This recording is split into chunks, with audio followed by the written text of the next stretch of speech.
on la prend pas, on l'accueille et on va l'embrasser. Et comme on va embrasser la Coupe d'Europe l'année prochaine. Europa League, il y a... Cet après-midi, on a reçu en léger différé Wingate. Lee Wingate, un journaliste du coup anglais qui vit en Autriche, qui suit la Bundesliga autrichienne. On va écouter la petite preview juste avant. Vous, par rapport à jeudi, très rapidement, en moins d'une minute, là, comment vous sentez ce match, les gars? Moi, j'attends le début de match, voir si tu vas faire le même face à Metz, ça risque de coûter cher. Une bonne entrée en lice, c'est un bon match, c'est ton premier match à la maison en Coupe d'Europe, donc je sais que le stadium sera à la hauteur, qu'on va se régaler, espérons que les joueurs le soient aussi, et s'il vous plaît un jeu offensif, parce que Dalinga il a besoin de ballon dans la surface, je vous en prie. Excité, mais j'ai peur du changement de système. Moi, je suis plutôt optimiste. Je trouve qu'on nous prépare bien avec cette victoire-là. Donc, j'ai bon espoir de faire un gros match. 0-0. Ah, pardon, c'était pas la question. Non, je pense que ça peut être un match intéressant. Puis la Coupe d'Europe, ça galvanise toujours.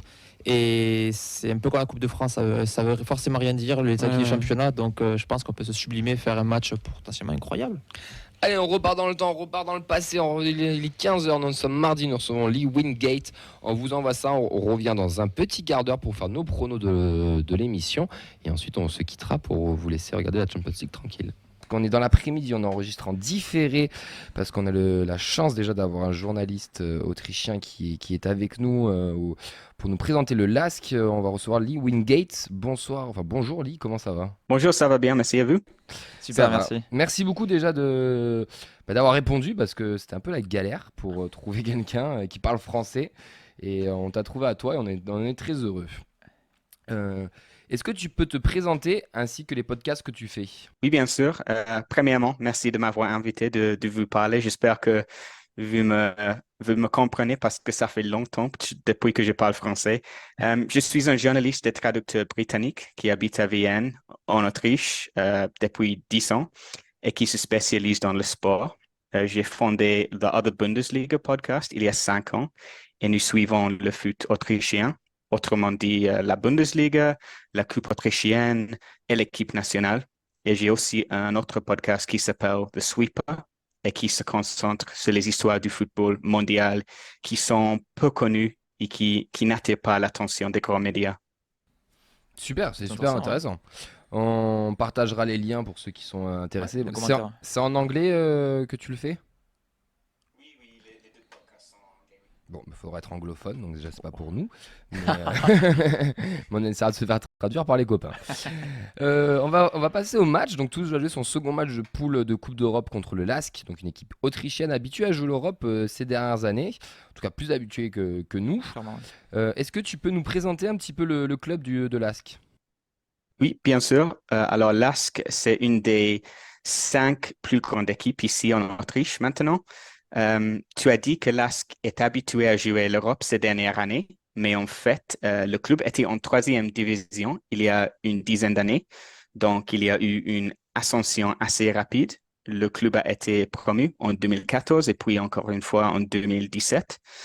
Et depuis ce moment-là, LASK est une des meilleures équipes de la Bundesliga. Pour ceux qui ne connaissent pas trop bien le football autrichien, il y a une équipe qui est totalement dominante, c'est Red Bull Salzburg, le vainqueur de la Ligue dans chacune des 10 dernières années. Mais LASK a été le plus grand challenger entre 2018 et 2021. Plus récemment, Sturm Graz est devenu la deuxième meilleure équipe d'Autriche, mais comme tu as dit au début, LASK a joué l'Europe souvent. Il y a eu un match nul contre Tottenham, quand José Mourinho était l'entraîneur. Il y avait une défaite contre Manchester United à Old Trafford qui n'était pas loin d'être un match nul. Et LASK jouait très bien. Et le dernier match dans le pool contre Liverpool, il y avait aussi une très bonne performance. Donc, c'est un club qui est capable de bons résultats, qui a un très beau stade à Linz, qui est la 3e ville d'Autriche, et qui est assez populaire ici en Autriche. Comment t'expliques cette montée en puissance du LASK?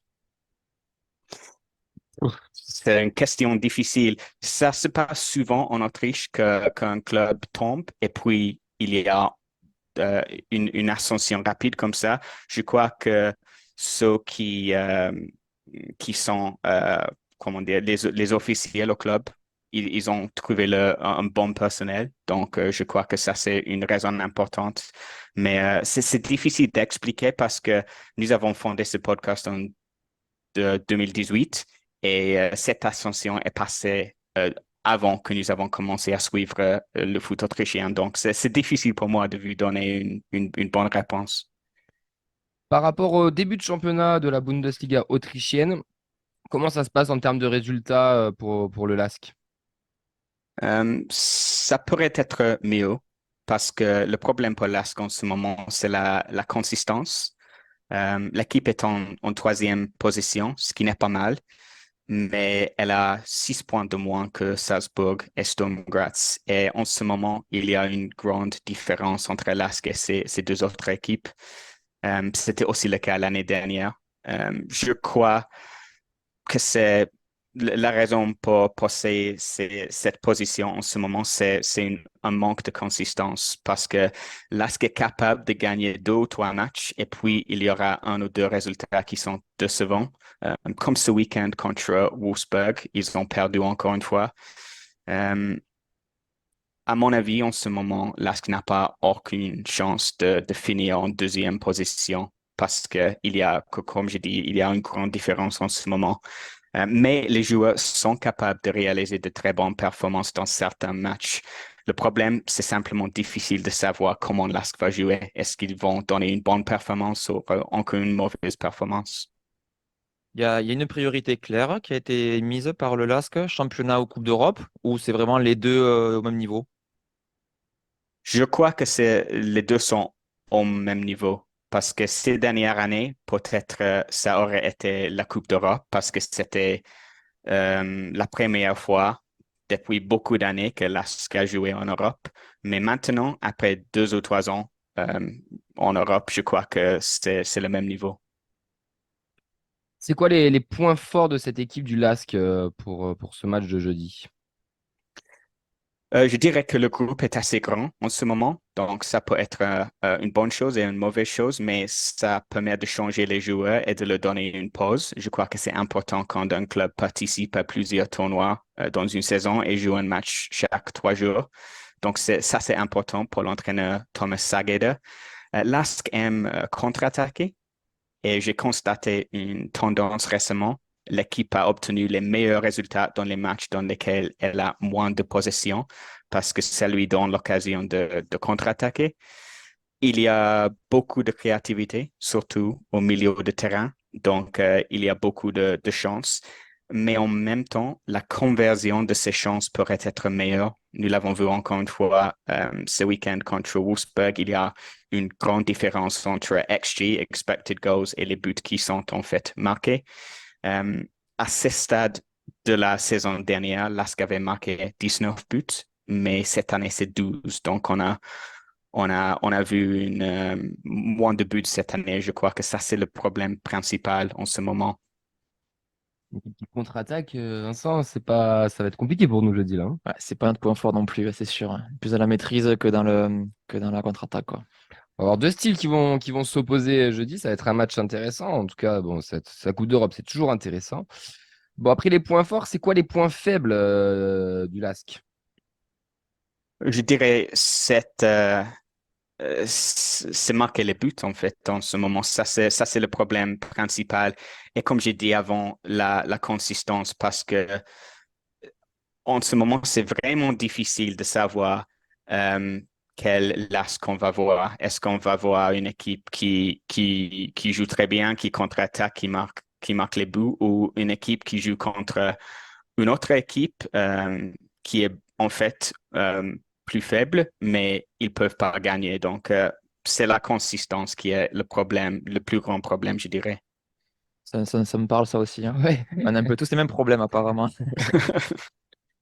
Est-ce qu'il y a un joueur ou plusieurs joueurs à suivre? La semaine dernière, on nous a parlé de Amoura ou l'Union Saint-Gilloise, et d'ailleurs, quand il est rentré, il nous a fait très mal. Donc, au LASK, c'est quel joueur qu'il faut suivre ou que tu penses qui est en train de se révéler, qui est pas trop mal? Il y a 2 ou 3 joueurs que je pourrais mentionner. J'aime par exemple Florian Flecker qui a marqué un but spectaculaire contre Liverpool. Je ne sais pas si vous avez vu ce but. Oui, oui. j'étais là au stade et c'était vraiment impressionnant. Euh, si les auditeurs n'ont pas vu ce but, je dirais il faut aller sur YouTube après cet entretien pour le voir. Il joue souvent sur la droite et il est aussi une bonne source de créativité. Mais si je ne devais choisir qu'un seul joueur, ce serait Elias Havel. Il est très jeune. Il n'a que 20 ans. Il est venu de Liefering cet été. C'est la deuxième équipe de Salzbourg. En fait, c'est cette équipe où les très jeunes joueurs jouent avant d'être promus au cadre professionnel. Il est très dangereux. Il peut tirer de partout. Il n'a pas peur de courir avec le ballon et il a déjà marqué des buts importants. Donc, pour moi, c'est Elias Havel.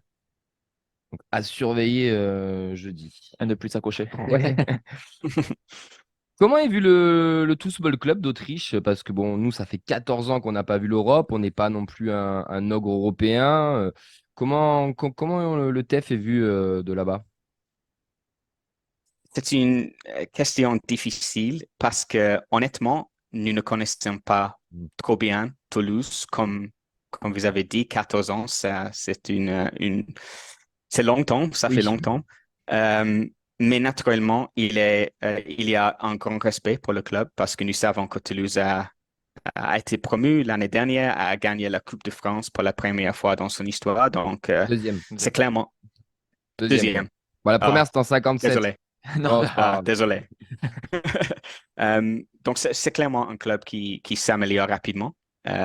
Et aussi, il faut dire que la Ligue française est beaucoup plus forte que la Ligue autrichienne. Donc, il faut mentionner. Du point de vue de l'ASC, Liverpool, je crois, allait toujours gagner ce groupe. Le premier match a déjà été perdu. Et puis, je pense que les Autrichiens, les fans de l'ASC, pensent qu'il y aura une lutte pour la deuxième place entre les autres trois équipes.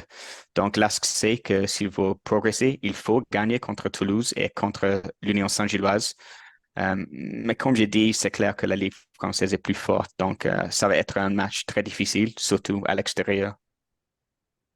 Toulouse en France, cette image du club qui ne vit que par les data et qui l'utilise à outrance, est-ce qu'en Autriche, c'est quelque chose qui a été évoqué, le fait que Toulouse soit un club vraiment 100% data, ou c'est pas arrivé jusqu'à vos oreilles? Est-ce que tu peux répéter la question? Oui, je disais que Toulouse, c'est un club qui vit en France comme utilisant 100% la data. Est-ce Mhm. qu'en Autriche, cette image donc, de club 100% data est arrivée aussi? Je crois que il y a des équipes comme Red Bull Salzburg, comme Sturm Graz qui ont une approche similaire. Donc, je crois que c'est quelque chose qu'on voit de plus en plus souvent dans le football moderne. Mais nous, en Autriche, nous ne savons pas, comme j'ai dit, beaucoup de Toulouse. Donc, cette approche, c'est pas quelque chose que je crois que les journalistes en Autriche, ils n'écrivent pas de ce sujet, en fait. Est-ce que tu seras présent au stade jeudi? Non, je vais aux matchs qui sont ici en Autriche, mais c'est un peu loin pour moi. Donc, je ne serai pas là. Je vais regarder sur la télévision. Je suis très curieux de voir ce qui se passera parce que, comme j'ai dit, l'ASC n'a pas beaucoup de consistance. Donc, c'est difficile de savoir. Peut-être il y aura une victoire pour l'ASC, peut-être une défaite. C'est vraiment impossible de dire ce qui se passera. Si je devais dire, je dirais un match nul. Un match nul. Quoi comme score? 0-0, 1-1, 2-2, 3-3. Je dirais que je crois qu'il y aura des buts. Donc, 1-1, je dirais. Nous, 1-1, non.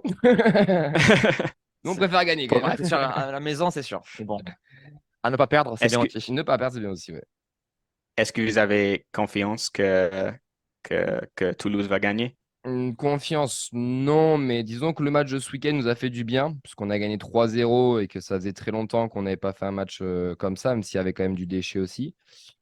Après, ça reste la Coupe d'Europe, c'est encore tout nouveau pour nous.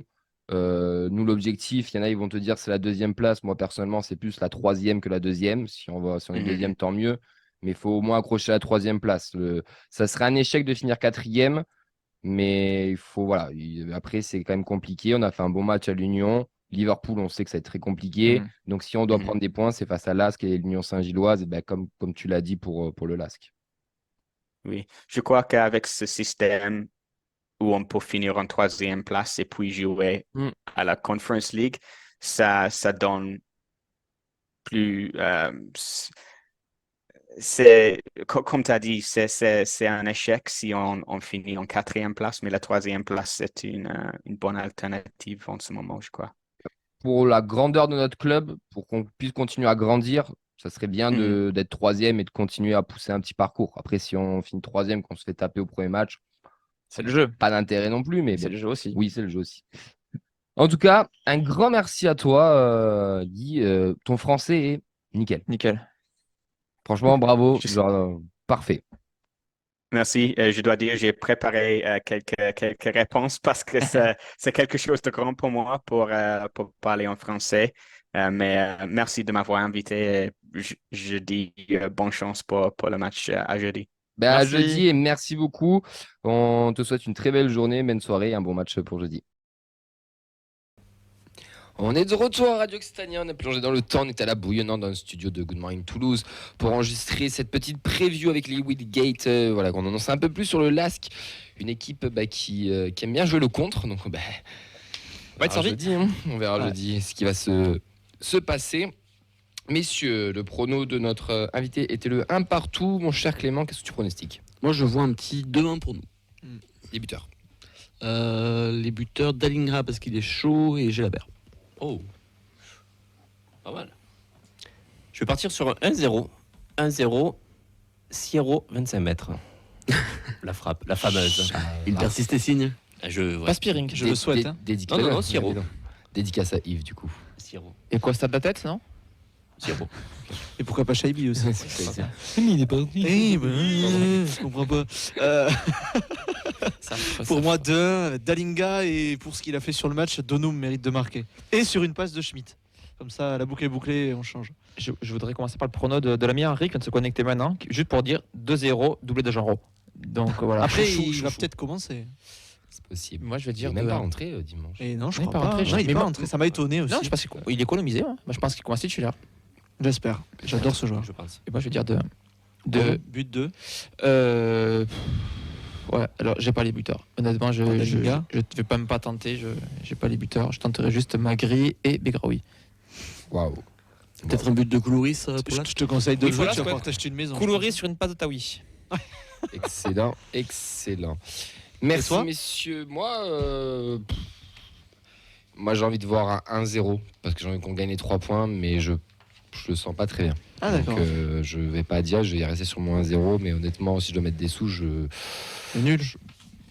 Ah ouais Mm. Ok. Ouais. Moi, je Donc, jouerais au moins le 1N, quoi. Après, au-delà. Ouais, donc voilà. Mais 1-0 avec un but de Magri, genre une bonne tête ravageuse sur corner, là, bam. Ok, et ça on me va. enflamme la tribune et le stadium, en tout cas. On a envie de vivre champ ici. Ah bah oui, bien sûr. Ouais, ici, on On peut. vivre un beau match. Ah, non, mais C'est un on match veut de coupe briller. le premier à la maison. Ça t'as veut envie de balancer vibrer. du gobelet ici. Ouais, je sais pas si ça balancera la Houcheray, mais peut-être. Très rapidement, une question d'Olivier sur Facebook Live sur la composition. Est-ce qu'on parlait de Costa qui sera donc suspendu? Ouais. Qui pour le remplacer dans l'axe, messieurs? Si tu suis la logique, dans la hiérarchie, c'est Moussa Diarra qui doit prendre Moi, le j'aurais dit relais. ça. Mais moi, il y a un truc qui me gêne, c'est pas Moussa Diarra, c'est qu'il est gaucher, Nicolas Sène est gaucher. Oui. Et est-ce que Carles va vouloir jouer avec 2 gauchers? Je ne sais pas. Donc, si tu Keben. reprends la logique du gaucher-droitier, Keben doit prendre l'axial droit. Keben qui a été testé sur Ah, le Lens, match. ça a oui, pas ça a été une petite fameux. entrée, mais ouais. Ouais. Ou alors, Après, toute l'équipe n'a pas été fameuse à Lens. Ou Oui, alors- bien sûr, bien sûr. Après, faut ou essayer. alors notre ami Michael Dessler, Dessler axial droit, et Kamenzi, mais Ouais, mais Kamenzi, il a pas eu des points. Et là, il est même Non, pas bien rentré sûr, face ouais, à bien Lens. Est-ce qu'il n'y a pas une logique aussi de joueurs Coupe d'Europe et de joueurs championnat et que Kamanzi ne fait pas partie C'est parce qu'il vrai. a plus joué avec la Coupe d'Europe? mais c'est là qu'on voit quand même Parce qu'il que manque moi, un poste, quand même. Ouais, parce que moi, pour moi, Diarra, ça y est, il est plus défenseur central dans l'esprit Ouais, il est de à Noël, gauche, il est à gauche. Ouais, mais là, je pense que tu auras besoin de lui. Hein. Après, tu mets Nicolas Sène axial droit et Oui. Diarra axial gauche, pas le trop le mettre en difficulté, et pourquoi pas. Hein. À mon avis, ce Ouais, sera Keben. ça. Ce sera des enjeux du match. On quand joue même. pas Keben démarrer non plus. C'est compliqué. Ouais, le jeter comme logique, ça, compliqué. Bah, il a été un peu jeté au fur et à mesure. Hein, donc, Ouais, mais là, gros match. Hein. Là, Ouais. ça va jouer. Diarra, du coup. Ouais. Clément. Ouais, non, je pense. Hein. Ouais. Ou alors il nous sort une dinguerie, mais Siro, Bah défense oui. centrale, histoire de l'achever, tu vois. Non, mais une défense Il à peut mettre 3. Donoum après. Une défense à 3 Je suis pas aussi. sûr qu'on fasse une défense à 3. Non, à mon avis, tu vas rester à 4. Mais Non, mais je cinq, pense. Ouais, ça marche bien à 4, mais. T'as ton animation du milieu qui va changer aussi, hein, donc t'as plein de paramètres à prendre en Ouais, compte. j'attends la compo avec impatience. Ouais. Ouais. Je pense que Magri débutera. Sur un côté. Ouais. Ouais, pourquoi pas. Et Reaxé, Gélabert dans Ouais. l'axe. Dans le milieu à 3, c'est possible. Je sais pas. Avec un Siro Schmidt. En tout cas, c'est bien, on peut pas anticiper, donc l'adversaire non plus. Exactement. Je sais pas. Avec Magri titulaire, Gélabert. Magri mérite. En tout cas, c'est jeudi, c'est à 21h, c'est au stadium, il va falloir venir, il va falloir se chauffer. Pour ceux qui peuvent pas venir, qui n'ont pas leur sésame, aller au Danu, ils diffuseront le match. En tout cas, je vous conseille d'arriver très tôt parce que 21h, ça va. Ouais. Ça va Même être si blindé. 21h, ça va être Parce blindé. que On annonce on est 30 000. d'accord, on rentre toujours que par une porte. Ouais, Toujours. exactement. Ok, Donc on va y être tôt. venez très tôt. Faites-vous plaisir, chantez, donnez de la voix. Putain, 14 ans qu'on n'a pas vu l'Europe au stadium, bordel, c'est fou.